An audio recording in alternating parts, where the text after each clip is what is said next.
پناہ دے رہے ہیں، جو ابو سفیان کے گھر میں چلا جائے اس کو بھی معافی ہے، اس کو بھی معافی ہے۔ وہ لوگ جو یہ سمجھ رہے تھے ہم سے تو سب کچھ چھین لیا جائے گا، یہ حضور کا عفو درگزر،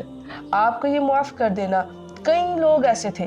حضرت ابو سفیان رضی اللہ تعالی عنہ، آپ نے بھی تو آخری عمر میں ہی اسلام قبول کیا تھا، لیکن کیا کیا؟ گروہ در گروہ اسلام میں آ رہے ہیں۔ سورت کو پڑھتے ہیں تو اس میں بھی یہی چیز کا بیان کیا گیا ہے، اذا جب جاء نصر اللہ، اللہ کی مدد آ پہنچے، والفتح اور فتح نصیب ہو جائے، ورأیت الناس تو آپ دیکھیں گے لوگوں کو، رأیت آپ دیکھیں گے، الناس لوگوں کو، یدخلون وہ داخل ہوں گے، فی دین اللہ افواجا وہ گروہ در گروہ، جوک در جوک دین میں داخل ہو جائیں گے۔ ہمارے آقا کریم صلی اللہ علیہ وآلہ وسلم نے فرما دیا کہ محبت فاتح عالم، محبت کی آپ نے، اپنوں سے محبت کی ہے، غیروں سے محبت کی ہے، جنہوں نے بڑی تکلیف بھی آپ کو دی ہے۔ وحشی جس نے رسول علیہ السلام کے چچا حضرت حمزہ کا کلیجہ نکالا ہندا کے کہنے پہ اور آپ کو شہید کر دیا، آپ کی وہ کیا کیفیت ہوئے گی؟ آنکھوں سے آنسو بھی بہہ رہے ہیں۔ اور جب آپ پھر مکہ میں داخل ہوتے ہیں تو شاید کوئی اور ہوتا، کوئی بادشاہ ہوتا، کوئی ڈکٹیٹر ہوتا، کوئی جرنیل ہوتا تو وہ کیا کہتا؟ وہ کہتا آج میں تمہیں سینٹ بجا دوں گا اور میں ہر چیز کو تہس نہس کر دوں گا، خون کے دریا بہنے لگتے، آگ بھڑک جاتی۔ لیکن رسول علیہ السلام ایک فاتح جب داخل ہوتے ہیں تو آپ کا انداز کیا ہے؟ اونٹنی کے اوپر ہے، اونٹنی کا نام قصوہ تھا، اس پہ سوار ہے، سر فخر سے تنا ہوا نہیں ہے، گردن غرور سے اکڑی ہوئی نہیں ہے، بلکہ سر جھکا ہوا ہے، اور اتنا جھکا ہوا کہ پالان کے سامنے والی لکڑی کو چھو رہا ہے، اور چشم مبارک سے آنسوں کی جڑی لگی ہوئی ہے، ہونٹوں پر اپنے رب کریم کی عظمت و کبریائی کے کلمات ہیں، دل میں اپنے رب کریم کے بے پا شکر گزاری کرتے جا رہے ہیں۔ ہر ادا دل نواز، ہر نگاہ روح پرور، ہر قدم ناز پر امید اور آرزوؤں کے چمن آباد ہو رہے ہیں۔ اس وقت جبرائیل امین یہ صورت لے کر نازل ہوتے ہیں حضور کی بارگاہ میں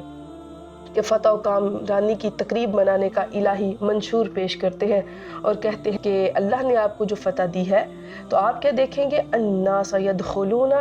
داخل ہوں گے لوگ، فی دین اللہ اللہ کے دین میں، افواجا گروہ در گروہ۔ جب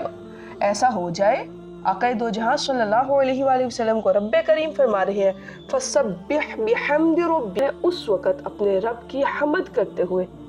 اور اس کی پاکی بیان کیجئے، وَاسْتَغْفِرْهُ اور اپنی امت کے لیے مغفرت طلب کیجئے، اِنَّهُ كَانَ تَوَّابًا بے شک کان ہے توابا بڑا معاف کرنے والا ہے، رب بڑا معاف کرنے والا ہے۔ اور حقیقت بھی یہی ہے کہ اللہ رب العزت اپنے بندے سے اتنی محبت فرماتے ہیں کہ اسے بخشنے کے بہانے ڈھونڈتے ہیں۔ کبھی رمضان آ رہا ہے تو بخشش کے پروانے لکھے جا رہے ہیں، کبھی شب قدر آ رہی ہے تو بخشش کے پروانے لکھے جا رہے ہیں، کبھی شب بارات آ رہی ہے تو بخشش کے پروانے لکھے جا رہے ہیں۔ اللہ تعالیٰ اپنے بندے کو معاف کرنے کے بہانے ڈھونڈتا ہے، میں اپنے بندے کو معاف کر دوں، میرا بندہ کسی طریقے سے میری طرف آئے تو صحیح۔ یہ امت محمدیہ کو ایک فضیلت حاصل ہے دوسری امتوں پر۔ پہلی امتوں میں سے کوئی بھی گناہ کرتا اسے فوری سزا مل جاتی، لیکن امت محمدیہ صلی اللہ علیہ وآلہ وسلم قیامت تک کا وقت ہے، ہاں اس سے پہلے توبہ کر لو، کبھی بھی توبہ کر لو، جب ہی دل میں خیال آ جائے اس کی بارگاہ میں جھک جاؤ۔ پہلی آیت میں ہی بتا دیا کہ اگر تکمیل فرض کی سعادت حاصل ہو، کسی بھی مہم میں، کسی بھی کام میں کامیابی نصیب ہو، تو اس وقت میں کبھی بھی یہ خیال نہیں کرنا چاہیے کہ اس کامیابی میں ہماری قابلیت ہے۔ کہا گیا یہ مت خیال کرنا کہ یہ تمہاری قابلیت ہے، یہ تمہاری ہونہاری ہے، اس میں تمہاری اپنی ذات کا کوئی عمل دخل ہے، بلکہ یہ یقین رکھنا کہ یہ میرے بندہ نواز خدا کی نصرت و تائید کی برکت ہے، میری یہ کامیابی اس کی مدد کی مرہون منت ہے۔ جب تک اللہ کی مدد شامل حال نہیں، ہم کہیں پہ بھی کامیاب ہو سکتے نہیں ہیں۔ اگر تم سے اپنی قابلیت کا نتیجہ خیال کرو گے کبھی پہ بھی یہ خیال گزر جائے گا کہ یہ جو کچھ ہوا یہ میری وجہ سے ہوا، میری محنتوں کی ہی وجہ سے ہوا، تو اس وقت تمہارے دل میں غرور پیدا ہو جائے گا، اور مغرور فاتحین سے پھر ایسی ایسی حرکتیں سرزد ہوتی ہیں کہ ان کی کامیابی شکست سے بھی زیادہ ان کے لیے رسوا کن بن جاتی ہے۔ اور حقیقتاً ہوتا بھی کیا ہے، اگر ہم اس کو اپنے معاشرے کے تناظر میں دیکھیں تو ایک چیز سامنے آتی ہے، کامیابی ہوئی ہے، چیخوں کی آوازیں بلند ہو گئی ہیں، ہوٹنگ ہو رہی ہے، سیلیبریشن کے لیے ایسے ایسے گناہ کیے جا رہے ہیں کہ انسان پریشان رہ جاتا ہے۔ اب صحابہ کا کیا انداز تھا، ان کی زبان سے نعرہ تکبیر، پھر وہ رسول اللہ صلی اللہ علیہ وآلہ وسلم کی وہ صدائیں بلند ہوا کرتی تھی، ان کا ایک اپنا انداز تھا سیلیبریشن کا، اور یہ بھی تو سیلیبریشن ہے کہ آنکھوں سے آنسو جاری ہو جایا کرتے تھے اور سجدہ شکر ادا کیا کرتے تھے۔ تو دیکھیں آج ہم اپنی ان تعلیمات سے کتنے دور ہیں۔ یہاں پہ اللہ رب العزت نے اپنے محبوب کو خوشخبری دی کہ جب اللہ کی مدد آ جائے اور فتح نصیب ہو جائے تو پھر آپ دیکھیں گے رعیتا، آپ دیکھیں گے کہ جو لوگ ہیں وہ جوک در جوک، گروہ در گروہ اللہ کے دین میں داخل ہو رہے ہیں، اور یہ اللہ تعالیٰ نے اپنے محبوب کو سعادت عطا فرمائی تھی۔ یہ حضور علیہ السلام کا انداز ایسا تھا کہ جب آپ نے اس کو اپنایا تو لوگ گروہ در گروہ شامل ہونے لگے۔ فَسَبِّحْ بِحَمْدِ رَبِّكَ وَاسْتَغْفِرْ، اہم نقطہ بیان کیا، اس اسلوب کو سمجھیے گا۔ اللہ رب العزت نے فرمایا فَسَبِّحْ بِحَمْدِ رَبِّكَ، اب تسبیح بیان کیجئے بِحَمْدِ رَبِّكَ، اپنے رب کی حمد کے ساتھ، وَاسْتَغْفِرْهُ، اور اس سے بخشش طلب کیجئے۔ فَسَبِّحْ بِحَمْدِ رَبِّكَ، مطلب اور معنی یہ ہوا کہ اللہ بے عیب ہے، اللہ کی تسبیح بیان کیجئے، اللہ کی پاکی بیان کیجئے، وَاسْتَغْفِرْهُ، اور اپنی امت کے لیے بخشش طلب کیجئے۔ پتہ یہ چلا کہ انسان عیب دار ہے، اللہ بے عیب ہے، انسان عیب دار ہے۔ جب تک انسان اپنے آپ کو عیب دار نہیں سمجھے گا تو اس کو توبہ کی توفیق بھی مل سکتی نہیں ہے۔ توبہ کس کے لیے ہے؟ ایک انسان آپ کے پاس آتا ہے، کوئی اسٹوڈنٹ آتا ہے یا آپ کی اولاد آتی ہے، شرمندہ ہی نہیں، اپنی غلطی کو ایکسیپٹ ہی نہیں کرتی اور معافی مانگتی ہے، تو آپ کہیں گے کس چیز کی معافی، جب تمہیں تو پتہ ہی نہیں کہ تم نے غلطی کی ہے، تم ایٹ لیسٹ اپنی غلطی تو تسلیم کرو۔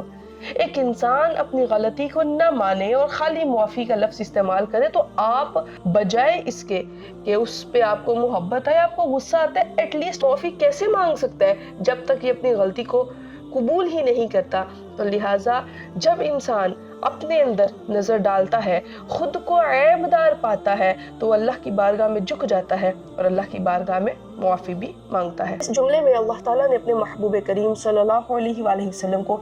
استغفار کا حکم دے رہے ہیں تاکہ قیامت تک آنے والے غلاموں کے لیے استغفار ان کے نبی کی سنت بن جائے اور کوئی شخص طلب مغفرت میں تذبذب محسوس نہ کرے۔ علماء تفسیر نے اس کا مطلب یہ بھی بیان کیا ہے کہ اپنی امت کے گناہوں کے لیے اپنے رب سے بخشش کی التجا کیجئے۔ آپ کے ہاتھ استغفار کے لیے جب اٹھیں گے تو وہ خالی واپس نہیں کیے جائیں گے، بلکہ علامہ ثناء اللہ پانی پتی رحمۃ اللہ علیہ آپ لکھتے ہیں اول معنی استغفر لامتک، یعنی اے حبیب اپنی امت کے لیے مغفرت طلب کیجئے، یہی الفاظ۔ پھر علامہ قرطبی نے بھی تحریر فرمائے وقیل استغفر لامتک، یعنی اپنی امت کے لیے بخشش طلب کیجئے۔ اور حضرت شاہ عبد العزیز رحمۃ اللہ علیہ نے ایک مخصوص انداز میں یوں لکھا ہے، جب عارف کہتے ہیں معرفت رکھنے والا، جسے اللہ کی معرفت نصیب ہو جائے، فرماتے ہیں کہ جب عارف اپنے مرتبہ پر فائز ہوتا ہے جہاں وہ دوسروں کو باکمال بنا سکتا ہے، اس کے مریدوں میں سے ہر قسم کے لوگ شامل ہوتے ہیں جن کی صلاحیتوں اور استعدادوں میں بہت فرق ہوتا ہے، کوئی بالکل ناقص اور کوئی کامل و اکمل ہوتا ہے، مکمل ہوتا ہے، اس وقت عارف کے لیے ضروری ہے کہ وہ اللہ تعالیٰ سے مغفرت طلب کرے تاکہ اس کے ناقص مرید بھی مرتبہ کمال پر فائز ہو جائے، اور عارف کی اس دعائے مغفرت کے باعث جو کمی کوتاہی انسانی فطرت میں باقی رہ جاتی ہے وہ بھی پوری ہو جاتی ہے۔ آخر میں فرمایا انہو کان توابا، اللہ کی صفت کو بیان کیا گیا، تو اس کا ایک معنی تو یہ ہے کہ وہ بہت توبہ قبول کرنے والا ہے۔ جب کوئی گناہگار اس کے در کرم پر پہنچ جاتا ہے تو اس کی رحمت، اللہ کی رحمت اس کا استقبال کرتی ہے اور اس کے گناہوں کو معاف کر دیا جاتا ہے۔ اور دوسرا معنی شاہ صاحب موصوف نے ان الفاظ میں بیان کیا ہے، اس سے پیر کرم شاہ صاحب الازہری رحمۃ اللہ علیہ آپ مراد ہیں۔ اللہ تعالیٰ اپنی نگاہ فیض سے ناقصوں کی طرف متوجہ ہوتا ہے تو اس کے نقص کو کمال سے بدل دیتا ہے۔ اے اللہ کے رسول صلی اللہ علیہ وآلہ وسلم، اس کی رحمت سے ذرا بعید نہیں وہ آپ کے طفیل، آپ کے ناقص امتیوں کو مرتبہ کمال پر فائز فرما دے۔ اور آقا دو جہاں کی